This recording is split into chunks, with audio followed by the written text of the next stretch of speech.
En el año 1517, siglo XVI, Martín Lutero, quien fue un teólogo y sacerdote católico alemán, clavó un documento que contenía 95 tesis en la puerta de la Catedral de Wittenberg, Alemania.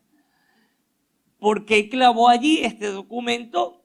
Porque en aquel entonces era algo común usar las puertas de las iglesias para poder colocar algún anuncio o algún tipo de noticias.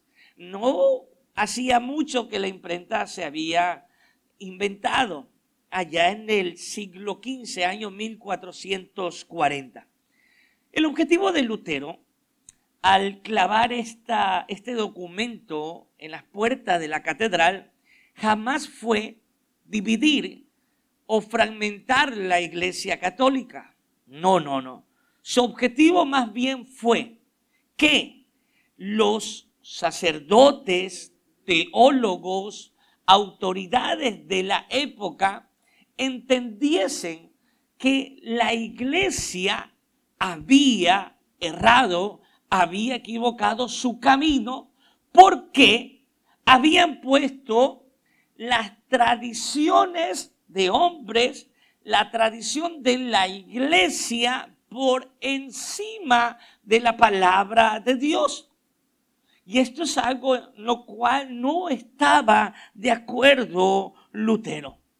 Y de manera especial en aquel entonces, Lutero protesta contra las indulgencias. Dijimos que las indulgencias eran certificados que la iglesia vendía y que las personas podían comprar para con estas salvar su alma. Es decir, en palabras sencillas, se vendía la salvación. Se vendía salvación para vivos y para muertos. Si usted quería salvar su alma, compraba una indulgencia. Incluso existían indulgencias para pecados futuros. Si usted tenía un familiar muerto y quería salvar su alma, compraba una indulgencia y esa alma que estaba en el purgatorio inmediatamente pasaba al cielo. Las indulgencias fue un mecanismo, un invento que se hizo para recaudar fondos para terminar la construcción de la Basílica de San Pedro en Roma. Y el Papa León X, Papa para aquel entonces, hizo un llamado a las personas a que compren indulgencias para salvar el alma de sus seres queridos. Lutero jamás imaginó que este documento clavado en las puertas de la catedral iba a cambiar para siempre la historia de Europa. Y no solo de Europa, sino del mundo entero, bien podríamos decirlo. Y es o sería el inicio de lo que hoy conocemos como la Reforma Protestante. Y es necesario entender que de este evento, que de esta reforma, que de esta protesta surge la iglesia evangélica. No la iglesia en sí, la iglesia de Cristo, sino la iglesia evangélica. Por eso la iglesia evangélica también se la conoce como iglesia protestante. Ministerio Rey de Gloria, esta iglesia local es una iglesia evangélica o protestante y usted es un cristiano evangélico o protestante. Mire qué bueno es poder conocer y entender nuestras raíces. Con el pasar de los años y de los siglos, estas 95 tesis fueron resumidas en 5 frases o lemas, conocidas como las 5 solas. Sola Escritura, la cual ya estudiamos en la enseñanza anterior.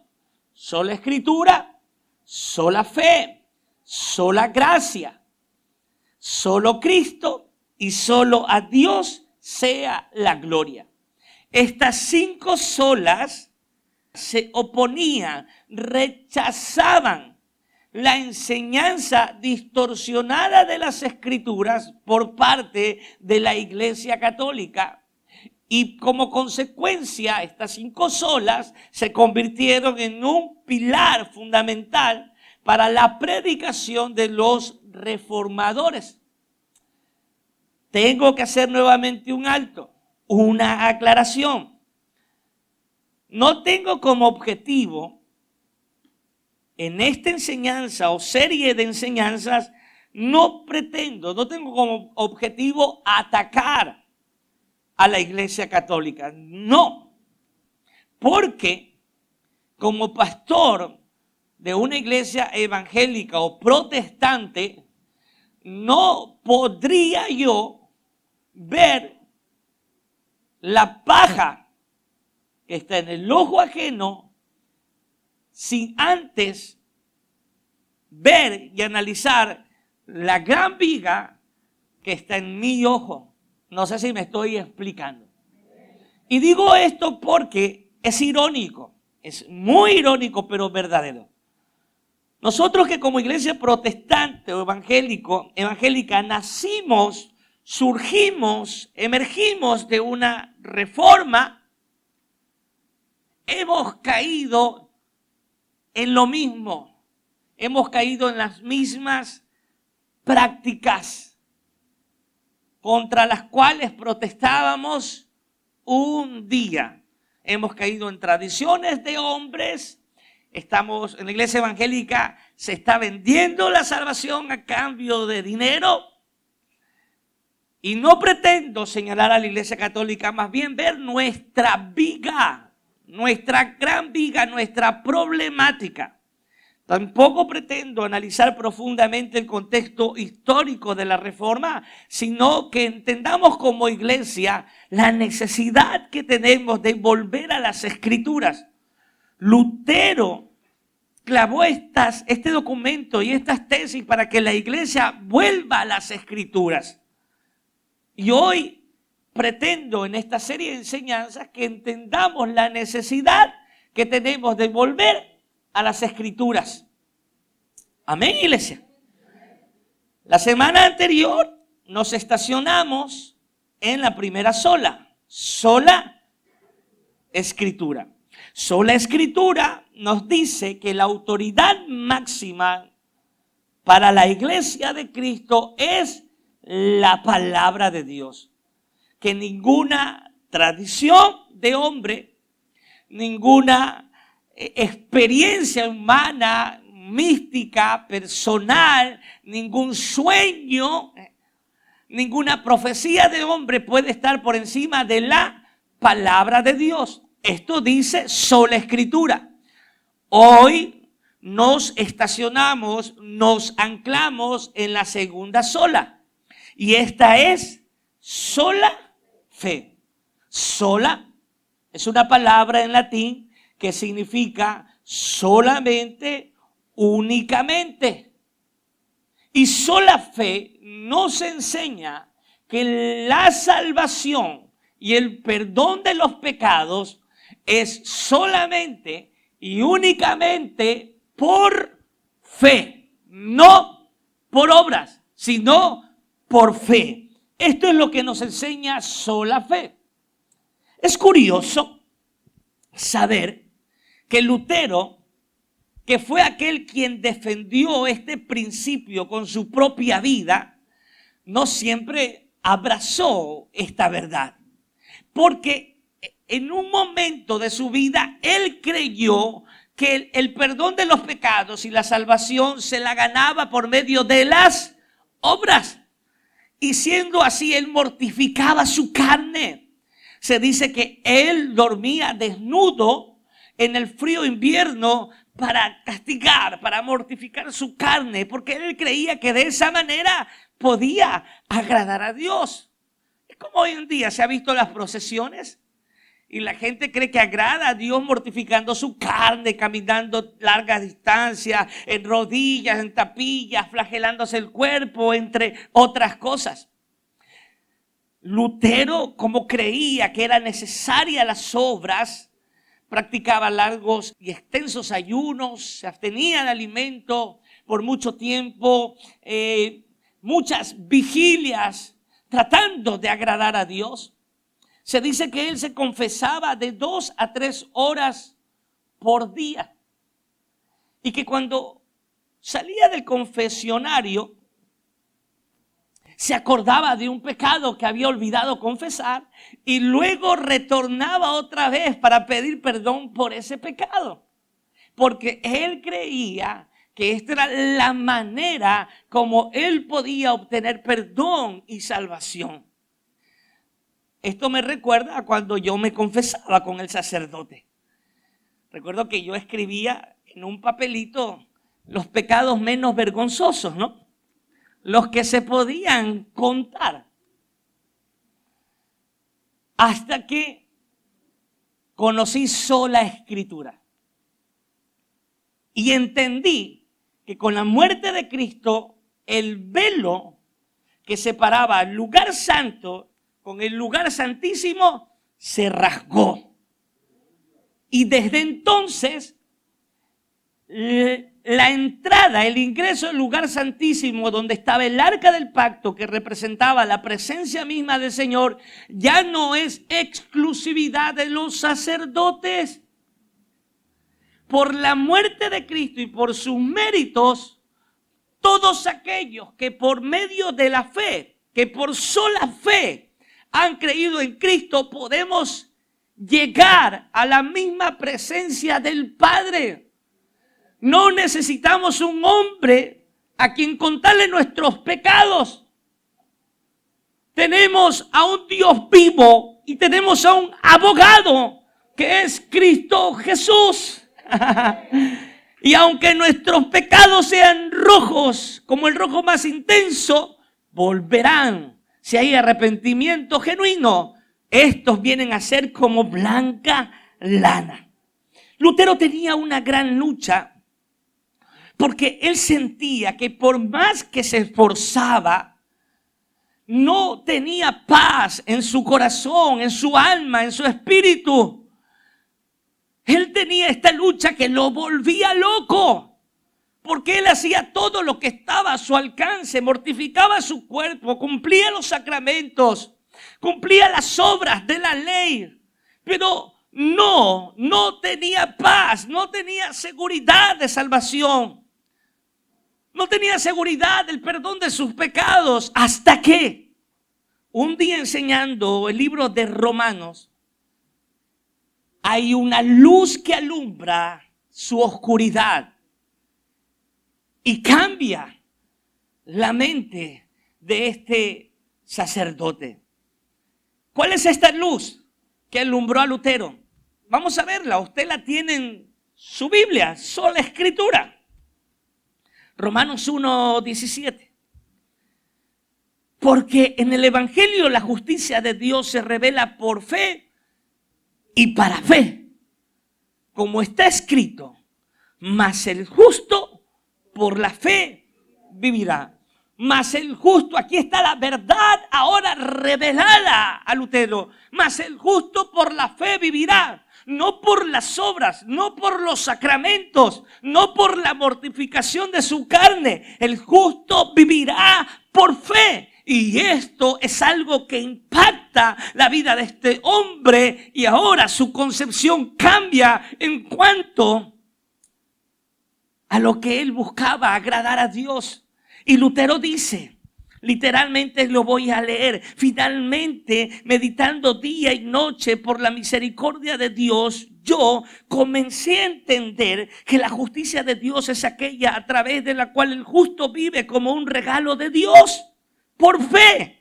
Con esto yo me sentí como si hubiese nacido de nuevo por completo y que hubiese entrado al paraíso mismo a través de las puertas que habían sido abiertas ampliamente. Mire, Lutero, con un corazón sincero, intentaba agradar a Dios hasta que entendió que las obras están excluidas, que para agradar a Dios, que para obtener el perdón de los pecados y la salvación de nuestra alma, no se necesitan obras, sino solamente fe. Pero hay aquí una aclaración de partida. ¿Fe en qué o en quién? Dígalo fuerte. ¿Fe en qué o en quién? En Cristo Jesús.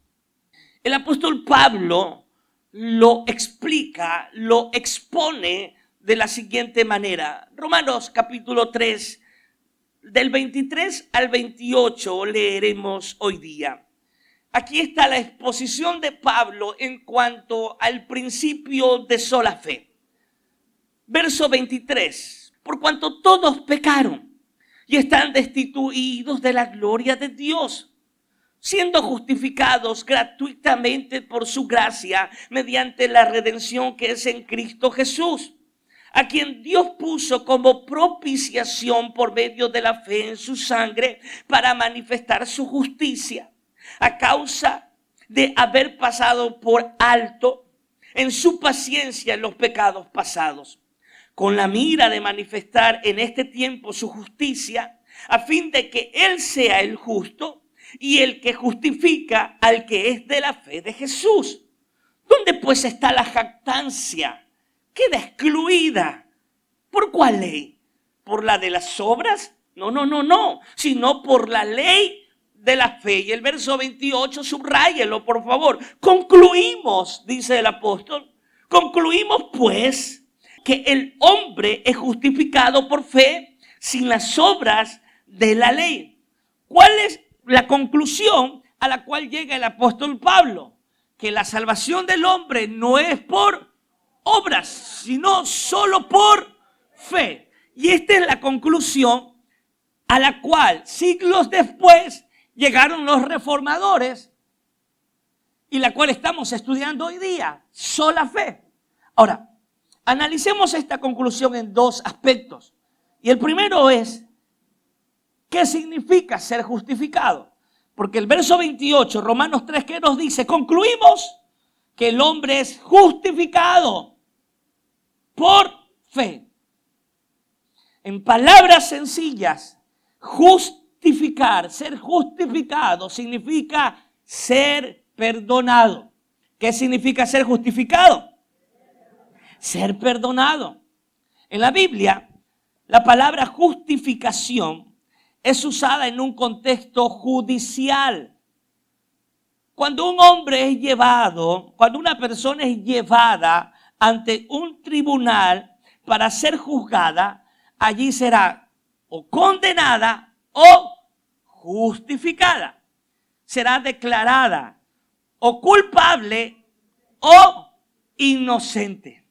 La justificación es un acto de Dios por medio del cual Dios declara al culpable, al pecador, lo declara inocente. ¿Lo estamos entendiendo, iglesia? Ojo, estoy explicando qué es justificación porque solo así podemos entender el principio de sola fe. El pastor Michelin pone el ejemplo de un criminal que ha cumplido su sentencia. Ahora él está libre, pero la sociedad lo reconoce como un criminal perdonado. Siempre para la sociedad este hombre siempre va a ser un criminal perdonado. Él fue un criminal o es un ex criminal. ¿Me explico? Pero cuando Dios justifica al hombre, el hombre ya no es, cuando Dios justifica a una persona, aquella persona ya no es un ex criminal, sino es que ahora es una persona perdonada, santa y justa, no por sus méritos, sino por los méritos de Cristo, de aquel que lo justificó. Amén, iglesia. Ahora, escúchenme algo. En esto hay un problema o una problemática. En la justificación hay una problemática. ¿Cuál es esta? Uno de los atributos de Dios es su justicia. Dios es justo. Y un justo no puede declarar inocente a alguien que es culpable. Mire lo que dice Proverbios capítulo 17, verso 15. El que justifica al impío y el que condena al justo, ambos son igualmente abominación a Jehová. La Biblia dice que es abominación a Dios que alguien considere inocente al culpable. La justicia no puede declarar inocente a alguien que es culpable. Un justo no puede declarar inocente a alguien que es culpable. ¿Me estoy explicando? ¿Qué quiere decir esto? ¿Acaso Dios se está contradiciendo? ¿Acaso Dios está yendo en contra de su propia ley? ¿Acaso Dios está quebrantando un principio elemental de la justicia al declarar inocente al culpable? Esta es la problemática. Pero he aquí que entra en escena nuestro bendito Señor y Salvador. Es aquí que entra en escena nuestro bendito Jesucristo. Porque Él en la cruz no solo toma nuestro lugar. Ojo, Cristo en la cruz no solo toma nuestro lugar, sino es que Él también toma nuestra deuda. En palabras, en teología, a esto se le conoce como imputación. Apúntelo, por favor. Imputación. Imputar viene de una palabra en latín imputare, que significa cargar la deuda de alguien a la cuenta de otra persona. Esto es imputación. Cuando yo era un muchacho, habré tenido unos 10 años de edad. Bueno, uno a esa edad a veces hace locuras y no fue mi excepción. Bueno, a toda edad a veces hacemos locuras, ¿no? Y con unos amigos tomamos unas piedras. Estaban construyendo una casa y había un montículo de piedras. Y las tomamos para ver quién las lanzaba más lejos. Para mi dicha o desdicha, una de esas piedras cayó en el parabrisas de un auto y lo rompió. En ese momento, tal cual un criminal, empecé a correr. La película Rápidos y Furiosos quedó corta. Ese hombre viró, me alcanzó. ¿Y qué quería? Que le pague el parabrisas. ¿De dónde rayos a los 10 años de edad voy a sacar dinero para pagar un parabrisas? Es así que sucedió lo inevitable. Me llevaron ante mis padres. Imagínense la paliza que me dieron. Pero el punto es que, ¿quién tuvo que pagar la deuda? Mis padres. Porque yo no lo podía hacer. Es decir, mi deuda fue imputada a ellos. Lo que yo debía fue cargado a la cuenta de ellos. Esto es imputación. Y esto es lo que pasó en la cruz con nuestro Señor Jesucristo. Él llevó mi culpa y Él llevó mi deuda. Segunda de Corintios 5:21 dice, al que no conoció pecado, por nosotros lo hizo pecado, para que nosotros fuésemos hechos justicia de Dios en Él. ¿Quebrantó Dios el principio elemental de la justicia? ¿Quebranta Dios el principio elemental de la justicia cuando justifica a un hombre Cuando justifica a una persona y la declara inocente siendo culpable, no. No está quebrantando ningún principio de justicia. No deja de ser justo, no se está contradiciendo. Lo que sucede es que Cristo tomó nuestro lugar. Nuestra cuenta se la imputamos a Él. Y Él en la cruz pagó nuestro pecado. Escrito está, la paga de nuestra paz fue sobre Él. Iglesia, quien debía beber la copa amarga no era Cristo, sino nosotros por nuestro pecado. Quien debía recibir los azotes no era Cristo, éramos nosotros. Quien debía morir en la cruz no era Cristo, éramos nosotros. Pero bendito Dios que nos ha justificado, que nos ha perdonado. Y por la muerte de Cristo hemos sido constituidos justos, hermano, no por nuestros méritos, sino por los méritos de Cristo en la cruz del Calvario. ¡Aleluya! Hay muchos motivos para adorarle. Hay muchos motivos para agradecerle. Hay muchos motivos para servirle. Alguien puede decir, soy justificado. Soy perdonado.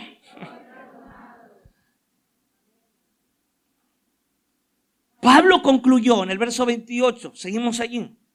Concluimos pues que el hombre es justificado por fe y no por obras. Hemos entendido ya qué es ser justificado. Muy bien. Ahora, lo segundo que debemos entender es que la justificación, ya lo tenemos en pantalla, la justificación es solo por fe, no por obras. La justificación es solo por fe, no por obras. Y aquí debemos tener claro algo, aunque ya lo hemos advertido o adelantado. ¿Por fe en quién o en qué? Por fe en Cristo. Mire, cierto día escuché a un criminal que le decía a su amigo criminal, ellos se alistaban para asaltar un bus de pasajeros, y uno le decía al otro, ten fe, que todo va a salir bien, ten fe. Ten fe. Sí, fe. Otra persona decía, yo tengo fe en que este nuevo presidente va a cambiar la historia del país. Mi abuela era bien devota de la Virgen María. Y ella decía, tengo fe en la Virgencita. Pero el punto aquí es el siguiente. El principio de sola fe nos dice que somos salvos no por obras, sino por fe. Pero ¿una fe en qué? A veces tenemos fe en la fe. No. Una fe no en algo, una fe no en alguien, una fe no en una circunstancia, una fe no en una persona o en un líder eclesial, porque a veces idolatramos a los líderes eclesiales. Una fe no en una escultura, no en un santo, no en una imagen. La fe que salva, y debemos tenerlo claro, es una fe en Cristo Jesús. Es la fe que está depositada en la persona de Cristo. Esta es la fe que salva. Pero una fe no teórica. Mire, si yo le pregunto a usted, ¿tienen fe? Amén, pastor. Sí, vayamos a la calle. ¿Quién tiene fe? Todos tienen fe. Pero la fe en Cristo no tiene que ser una fe teórica. Recuerde que los demonios también creen. Y no solo creen, sino que tiemblan ante la presencia del Señor. Pero ellos no tienen seguridad de salvación. La fe que salva, hermano, Es una fe pragmática, es una fe práctica, donde le decimos al Señor, venga tu reino a mi vida. ¿Usted sabe qué quiere decir? ¿Qué quiere decir esto? Es decir, gobierna tú, Señor, todos los aspectos de mi vida. Gobierna mi matrimonio, gobierna mi finanzas, gobierna mi empresa, gobierna mis sueños, mis deseos, mis anhelos, gobiérnalo todo. Una fe práctica es aquella que puede decir, como dijo el apóstol Pablo, ya no vivo yo, vive Cristo en mí. Y lo que ahora lo vivo en el cuerpo y en la carne, lo vivo en la fe del Hijo de Dios que se dio a sí mismo por mí, por amor. Esta es la fe que salva, no una fe en la fe, no una fe en las circunstancias, no una fe en algo o en alguien. Es la fe en Cristo. Somos salvos por fe. ¿Por fe en quién? En la persona de Cristo. La Iglesia Católica decía, si quieres ser salvo, tienes que comprar indulgencias. Bueno, lo mismo pasa en la Iglesia Evangélica. De esto hablamos un poco más extensamente la semana anterior y lo vamos a hablar la semana que viene. Es el mismo perro con otro nombre, con otro hueso. Allá se llamaba Firulai, acá se llama Rambo.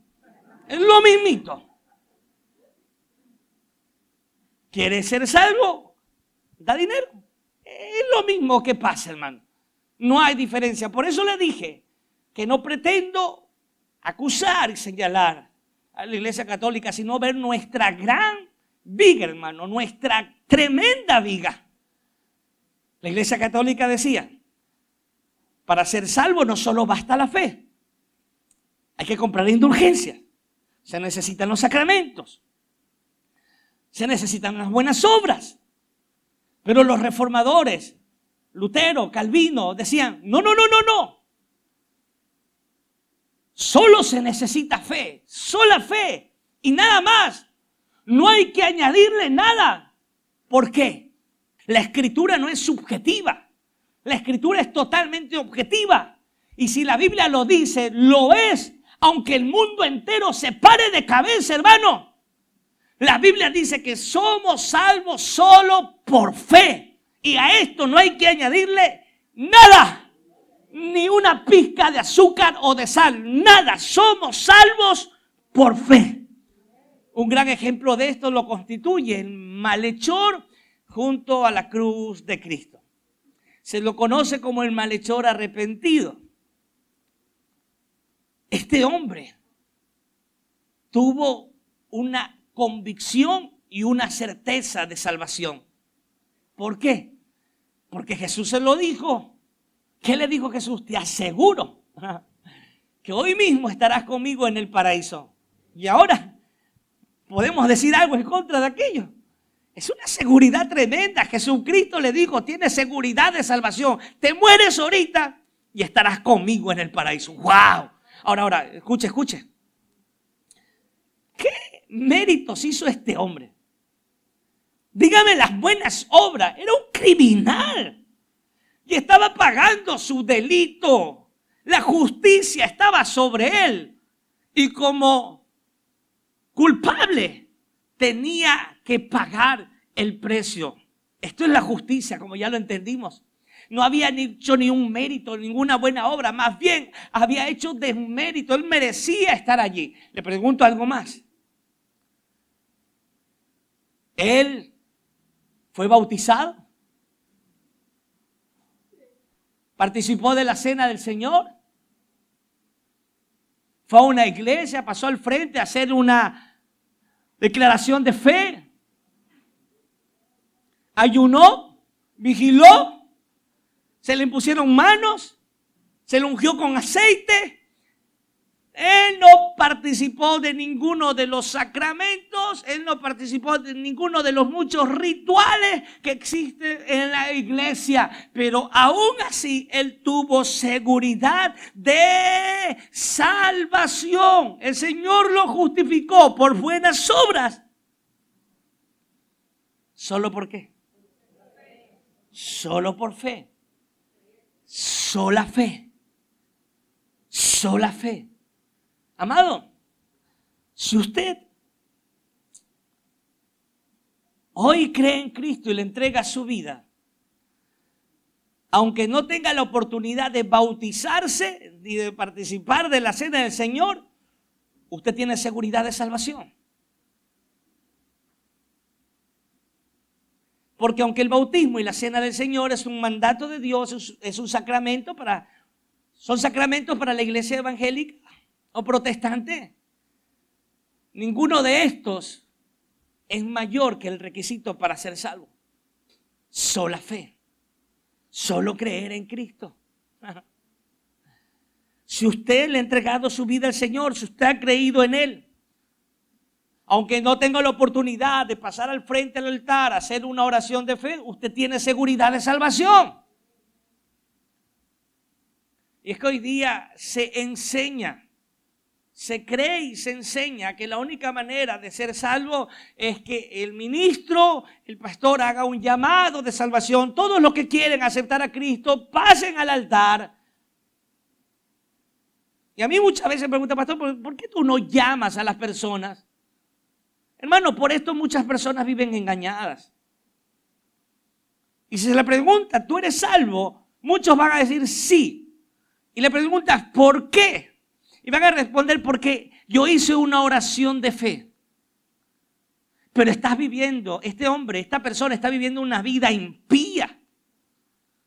Pero cree que es salvo porque hizo una oración de fe, porque pasó al altar, hizo una oración de fe, el pastor le puso la mano en la cabeza, le sopló y lo mandó para allá. Y cree que es salvo aunque está viviendo una vida impía. Los rituales no sirven para nada. Y usted puede entregarle su vida a Cristo, sea aquí en el altar, sea allá en su puesto, sea en la china, en la conchinchina, en la cocina de su casa, en el baño de su casa, mientras va caminando. Una oración de fe no es una varita mágica. Una oración de fe primero conlleva un corazón arrepentido. No un corazón con remordimiento. Son dos cosas diferentes. Arrepentimiento. Y el arrepentimiento conlleva un dolor profundo de haberle fallado a Dios. El arrepentimiento conlleva un cambio de mente que enseguida va seguido de un cambio de actitud. ¿De qué sirve el ritual de pasar al frente? Repita después de mí, Señor, Señor. Reconozco que soy pecador, te entrego mi vida, lávame con tu sangre, soy tu hijo, amén. Ya soy salvo. Y saliendo de aquí, vives una vida impía, cuando quieres te congregas, cuando no. Si alguien me dice soy cristiano y no se congrega, no te creo. Un cristiano se congrega, un cristiano tiene una iglesia, un cristiano comparte con el cuerpo de Cristo, se integra al cuerpo de Cristo, se goza con el cuerpo de Cristo. Un cristiano anhela las escrituras, busca la presencia del Señor, no porque hiciste una oración de fe. La oración de fe es el principio de una vida en Cristo, el principio, el comienzo de una vida en Cristo. No vivamos engañados, amigo, no vivas engañado. Si tu oración de fe no está seguida de una vida en Cristo, simplemente fue un ritual. Y los rituales no sirven para nada. Si te has bautizado y estás viviendo una vida impía, de nada ha servido el bautismo. Si participas de la Santa Cena y vives una vida impía, de nada sirve nada. No sé si me estoy explicando, hermano. Y es que la iglesia evangélica ha caído en tantos rituales y se le está dando más fuerza a los rituales que a la palabra, más fuerza, más importancia a los rituales que a la fe. Hermano. Y concluimos que el hombre es salvo no por obras, es justificado no por obras, sino por fe. Ningún ritual, ningún sacramento puede ser mayor que el requisito para ser salvo. ¿Cuál es el requisito para ser salvo? Creer. Creer, hermano. Nada más creer. Ahora bien, quiero ir concluyendo y decirles que la única manera para que una persona tenga fe es teniendo el conocimiento de Cristo. Vuelvo a repetirlo. La única manera para que una persona tenga fe es teniendo el conocimiento de la persona de Cristo. Y para tener un conocimiento de Cristo, ¿qué necesitamos? Sola Escritura. ¿O usted por fe conoce de Cristo? Yo tengo fe y ahora conoce de Cristo. No, hermano. No. La Biblia es el mensaje de Cristo. La fe viene por el oír y el oír la palabra de Dios. Reina Valera. Las demás versiones lo dicen. La fe viene por el oír y el oír el mensaje de Cristo, el mensaje del Mesías. Es imposible tener fe en Cristo si no le conocemos. A ver, ¿cómo usted va a creer y a depositar su vida y su confianza en alguien a quien no conoce? Es imposible. ¿Usted le depositaría la vida de su hijo, de su hija a un desconocido? Jamás. Es una locura, extrema tontería. Usted no puede creer y confiar en alguien a quien no conoce. Y para usted tener fe, para creer, necesita conocerle a él. Y para conocerle necesita escudriñar las Escrituras. ¿Se da cuenta la importancia de estudiar las Escrituras? ¿O todavía queremos vivir en emociones? No, pastor, yo quiero un culto donde saltemos, brinquemos, nos caigamos al suelo, nos hagamos los locos y haya fuego. ¡Recibe! ¿Quieres me saco el saco que no tengo? Ahí va. Mano, no. Cuando tenemos el conocimiento de Cristo, entonces tenemos sola fe. Tenemos fe en alguien a quien conocemos. Es que nuestra fe, iglesia, no puede ser una fe fanática. Nuestra fe no puede ser una fe irracional, ilógica. Por eso nos conocen, nos señalan de fanáticos. Y por eso el mundo cree que ser cristiano es para ignorantes. Y tenemos culpa. Tenemos culpa como iglesia. Porque los púlpitos son débiles. No se enseña palabra del Señor en los púlpitos. Y la gente está en la iglesia 10, 20, 30 años y no conoce del Señor. Y a veces es culpa nuestra como líderes, como pastores, que no alimentamos a las ovejas. Muchos de ustedes dicen, pero para servir, ¿por qué tengo que dar una prueba? Pero para servir, ¿por qué tengo que estudiar? Pero para ser un líder, ¿por qué tengo que hacer esto? Porque tienes que conocer a aquel a quien estás sirviendo. Porque tenemos que conocer a aquel a quien estamos adorando. No podemos servir, seguir y confiar en nuestra vida a alguien a quien no conocemos, iglesia.